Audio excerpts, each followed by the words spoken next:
नमस्ते दोस्तों।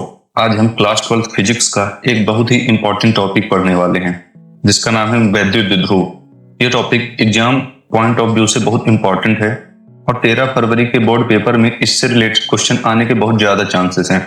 तो वीडियो को लास्ट तक देखिएगा, स्किप मत करिएगा। तो चलिए देखते हैं वैद्युत द्विध्रुव क्या होता है। यदि दो बराबर व विजातीय आवेश एक दूसरे से बहुत अल्प दूरी पर स्थित हों तो इस निकाय को वैद्युत द्विध्रुव कहते हैं।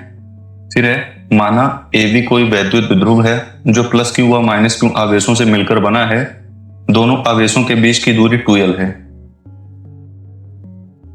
फिर है, 2L को द्विध्रुव की लंबाई कहते हैं। यहां से देखते हैं, आवेशों के बीच की दूरी 2L को विद्युत द्विध्रुव की लंबाई कहते हैं जो बहुत ही कम होती है, तथा दोनों आवेशों को मिलाने वाली रेखा को द्विध्रुव अक्ष कहते हैं। ये AB हो गया जिनके लंबाई 2L है, AB। फिर है उदाहरण, H2O, HCl, NH3 आदि ऐसे अणु हैं जिनके धन आवेशों का द्रव्यमान केंद्र ऋण आवेशों के द्रव्यमान केंद्र के साथ संपाती नहीं होता। ऐसे अणु वैद्युत द्विध्रुव कहलाते हैं। फिर है वैद्युत द्विध्रुव आघूर्ण क्या होता है। वैद्युत द्विध्रुव आघूर्ण के किसी एक आवेश के परिमाण और दोनों आवेशों के बीच की दूरी के गुणनफल को वैद्युत द्विध्रुव आघूर्ण कहते हैं। इसे वेक्टर P से व्यक्त करते हैं।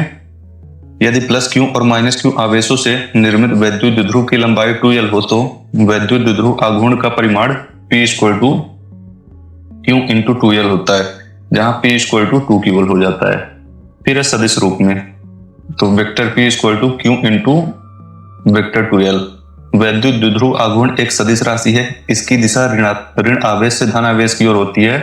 मात्रक कूलाम मीटर होता है। विमीय सूत्र m0L/TA होता है।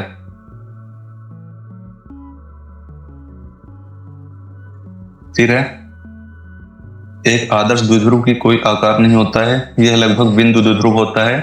यदि आवेश Q1 व Q2 वैद्युत द्विध्रुव का निर्माण करते हैं तो Q1 + Q2 = 0, अर्थात नेट आवेश शून्य होता है। वैद्युत द्विध्रुव आघूर्ण वैद्युत द्विध्रुव के शक्ति की माप है, शक्ति की माप या माप होता है। फिर है बिंदु वैद्युत द्विध्रुव के कारण विद्युत क्षेत्र की तीव्रता। वैद्युत द्विध्रुव आघूर्ण के कारण निम्नलिखित दो मानक स्थितियों में विद्युत क्षेत्र की तीव्रता ज्ञात की जा सकती है। पहला अक्षीय स्थिति में, फिर है दूसरा निरक्षीय स्थिति में। तो इसके आगे का हम नेक्स्ट वीडियो में पढ़ेंगे। तो ऐसी और वीडियो को देखने के लिए हमारे चैनल को लाइक और सब्सक्राइब करें। Thanks for watching.